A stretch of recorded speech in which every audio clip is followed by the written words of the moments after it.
வணக்கம் மக்களே, welcome back to நேற்று இன்று நாளை. இன்னைக்கு நம்ம வீடியோல இந்த சீசனுக்கு ஏற்ற மாதிரி ஒரு ஸ்வீட் தான் பண்ண போறோம்.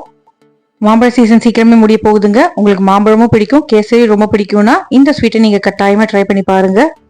ஏன்னா ஒரு ஸ்பூனும் சாப்பிடும் போது நீங்க மாம்பழத்தை ஃபீல் பண்ணுவீங்க. நல்லா சாஃப்டா தவளை உங்களுக்கு கேசரியுமே வாயில வச்சா உள்ள போற மாதிரி தான் இருக்கும். இந்த மாம்பழ கேசரி என்ன எப்படி பண்ணங்கிறத பாக்குறதுக்கு முன்னாடி நம்ம சேனலுக்கு நீங்க ஃபர்ஸ்ட் டைமா வரீங்கன்னா மறக்காம சப்ஸ்கிரைப் பண்ணுங்க. இப்போ வாங்க வீடியோக்குள்ள போகலாம். ஒரு கப் அளவுக்கு நம்மளுக்கு மாம்பழ விழுது தேவைப்படும். அதாவது நான் அரை கப் ரவை எடுத்துக்க போறேன். மாம்பழத்தெல்லாம் கட் பண்ணி மிக்சி ஜார்ல போட்டு அரைச்சி எடுத்து வச்சுக்கோங்க. நல்லா பழுத்த ஆரஞ்சு கலர்ல இருக்கிற மாம்பழம் யூஸ் பண்ணீங்கன்னா கலர் நல்லா இருக்கும். இப்ப கடாயில ஒரு கப் அளவுக்கு நம்ம மாம்பழ விழுது சேர்த்துக்கலாம். நல்லா ஸ்மூத்தா லம்ஸ் இல்லாம அரைச்சிக்கோங்க.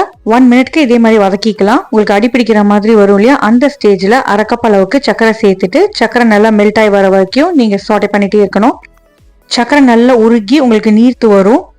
கலருமே பார்த்தீங்கன்னா நல்லா பலன்னு பிரைட் ஆரஞ்சு கலர்ல மாறும். அந்த ஸ்டேஜ் வர வரைக்கும் நீங்க வதக்கிக்கோங்க.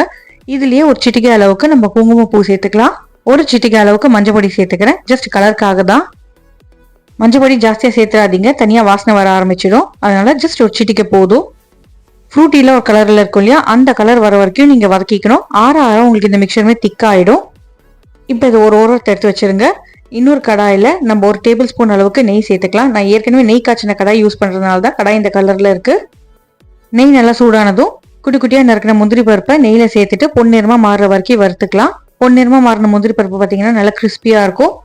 இதுலயே கொஞ்சம் உலர்ந்த திராட்சையுமே சேர்த்துட்டு நம்ம வதக்கிக்கலாம். திராட்சை பழம் பார்த்தீங்கன்னா நல்லா புசுன்னு குண்டாகி வரணும், அது வரைக்கும் வதக்கிக்க போறோம். ஓவரா ரோஸ்ட் பண்ணீங்கன்னா கசப்பு வந்துடும். ஸோ நல்லா புசுன்னு வந்த உடனே நீங்க அடுப்புல இருந்து தனியா எடுத்து வச்சிடுங்க. கடைசியா கார்னிஷ் பண்ணும்போது நட்ஸ் யூஸ் பண்ணிக்கலாம். இப்போ பாக்கி இருக்கிற அந்த நெய்ல நம்ம அரை கப் அளவுக்கு ரவை சேர்த்துட்டு நல்லா வறுத்துக்கணுங்க. ரவை பார்த்தீங்கன்னா கிறிஸ்பியா உதிரியா பொன்னிறமா மாறுற வரைக்கும் வதக்கிக்கணும். நல்லா வறுத்துக்கோங்க. நல்லா வறுத்தீங்கன்னா தாங்க உங்களுக்கு கேசரி டேஸ்டாகவும் ஒட்டாம சூப்பரா வரும். கை விடாம கிளறிட்டே இருங்க, இல்லைன்னா அடி பிடிச்சிடும். அப்படியே பார்த்தீங்கன்னா மணலாகி கொட்டணும். அந்த ஸ்டேஜ் வர வரைக்கும் வறுத்துக்கோங்க. அந்த மாதிரி ஆனதுக்கு அப்புறமா ரவையுமே எடுத்து தனியா ஒரு பிளேட்ல வச்சிடுங்க.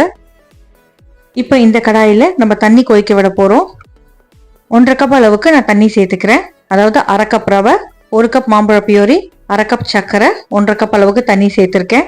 தண்ணி நல்லா தளன்னு கொதிக்கட்டும். இந்த தண்ணியிலேயே கொஞ்சமா உப்பு, 1 டேபிள் ஸ்பூன் அளவுக்கு எண்ணெய் சேர்த்துக்கலாம். நியூட்ரல் ஆயில் சேர்த்துக்கோங்க. ரவை கொட்டி கலரும் போது ஒட்டாம இருக்கிறதுக்கு தான் நம்ம எண்ணெய் சேர்த்துக்கிறோம். யூஸ்வலா ஹோட்டல்கள்ல கடைகள்ல கேசரி பார்த்தீங்கன்னா பாதி நெய் பாதி எண்ணெயில தான் பண்ணுவாங்க.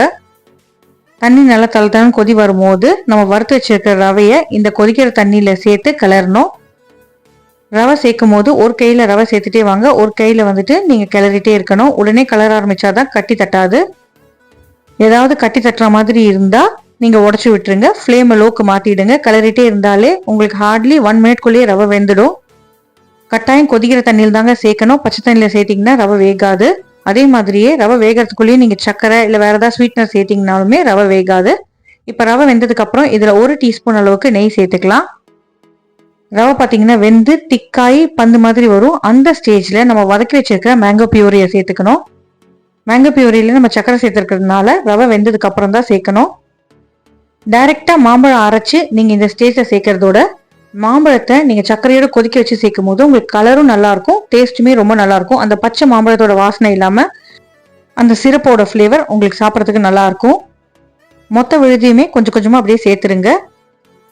இந்த சக்கரை மாம்பழம் மிக்சரை நீங்க ரவையோட சேர்த்தோன்னே உங்களுக்கு இந்த ரவா கேசரியோட டெக்ஸ்டரே மாறி போயிடுங்க. செமி சாலிடா மாறிடும். எல்லா பக்கமும் ஈவனா இந்த மாம்பழம் ரவை கேசரியில பரவற மாதிரி நீங்க நல்லா மிக்ஸ் பண்ணி விட்டுருங்க. ஃப்ளேம் லோலயே இருக்கட்டும். இப்போ பார்த்தீங்கன்னா கலர் ஃப்ளேவர் எல்லாமே அப்படியே மாம்பழ டேஸ்ட்ல மாறிடும். வீடு ஃபுல்லா மாம்பழ மனம் வர ஆரம்பிச்சிடும். நல்லா கலந்து விடுங்க. இன்கேஸ் உங்களுக்கு ரொம்ப டைட்டா இருந்ததுன்னா நீங்க கொஞ்சம் வெந்நீர் சேர்த்துக்கலாம். தளன்னு இருக்கும் போதே அடுப்பு ஆஃப் பண்ணிடுங்க. இப்போ நம்ம வறுத்து வச்சிருக்கிற முந்திரி பருப்பு திராட்சை பழத்தை எல்லாத்தையும் சேர்த்துக்கலாம். கடைசியா சர்வ் பண்றதுக்கு முன்னாடி இன்னொரு டீஸ்பூன் நெய் சேர்த்துட்டு மிக்ஸ் பண்ணிட்டு சர்வ் பண்ணுங்க.